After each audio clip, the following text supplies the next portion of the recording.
అఖిల భారత విద్యార్థి federation AISF Srikalahasti సమితి ఆధ్వర్యంలో ఈరోజు శ్రీకాళహస్తిలోని పలు కళాశాల విద్యార్థులు డ్రగ్స్ వద్దు భవిష్యత్ ముద్దు అంటూ నినాదాలు చేస్తూ ర్యాలీ నిర్వహించారు.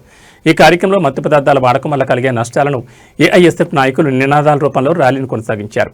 ఈ కార్యక్రమం ఏఐఎస్ఎఫ్ శ్రీకాళహస్తి నియోజకవర్గ కార్యదర్శి అభి ఆధ్వర్యంలో జరిగింది.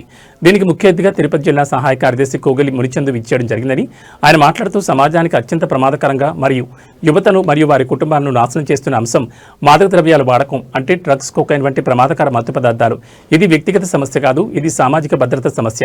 కేవలం వారి వ్యక్తిగత స్వార్థాల కోసం యువతను తప్పుదారి పట్టించి రేపటి తరాన్ని చెమచీకట్లోకి తోడడానికి ఇప్పుడే అడుగులు వేయిస్తుంది ఈ డ్రగ్ మాఫియా. మత్తులో తాము ఏం చేస్తున్నామో కూడా తెలియని దుస్థితిలో ఈ రోజు యువత ఉండడం చాలా దారుణం. ఇకనైనా యువత మేలుకోవాలి. రేపటి తరానికి ఈ డ్రగ్స్ ని మనం శ్రీకాళహస్తిలో మన రాష్ట్రంలో నివారించి ఒక మంచి ఆదర్శం మన అందరం కావాలని కోరుకుంటున్నాను.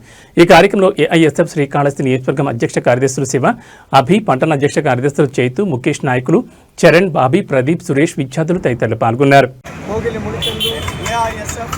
తిరుపతి జిల్లా సహాయ కార్యదర్శి ఈరోజు శ్రీకాళహస్తి పట్టణంలో భారీ ఎత్తున ర్యాలీ కార్యక్రమం అయితే జరగడం జరుగుతుంది. దీని ముఖ్య ఉద్దేశం ఏంటంటే రాష్ట్ర వ్యాప్తంగా కూడా మాదక ద్రవ్యాలపైన అవగాహన కలిగే విధంగా ఈరోజు ర్యాలీ కార్యక్రమం అయితే జరుగుతూ ఉంది. దీని ముఖ్య ఉద్దేశం ఏమంటే విద్యార్థులు, యువకులు మత్తుకు బానిసయ్యి వాళ్ళ తల్లిదండ్రులు సైతం పట్టించుకోని పరిస్థితికి ఈరోజు తోడ్పడుతూ ఉన్నారు. వీటిని ఖచ్చితంగా ప్రభుత్వం దృష్టికి తీసుకెళ్ళి ప్రతి చోట కూడా ఈ మత్తు పదార్థానికి బానిసైన వాళ్ళకి రీహాబిటేషన్ సెంటర్ను ఏర్పాటు చేయాలా. వాళ్ళకి ఈ మత్తు బానిసత్వం వల్ల ఎటువంటి వాళ్ళు కోల్పోతున్నారో వాళ్ళకి తెలియజేయాలా. అదేవిధంగా ఈరోజు ముఖ్యంగా చేయడానికి కారణం ఏమంటే విద్యార్థుల దశ నుంచే వీళ్ళకి ఈ మత్తు మీద అవగాహన అనేది తెలియజేయాలా. ఎందుకంటే చిన్న విద్యార్థి అప్పుడే వీళ్ళకి తెలియజేస్తే పెద్ద యువతకు వచ్చే స్థాయిలోకి ఈ మత్తుని వల్ల నష్టపోయే విద్యార్థులు ఎంతమంది ఉంటారో వాళ్ళకి కూడా అవగాహన అనేది ఏర్పడుతుంది.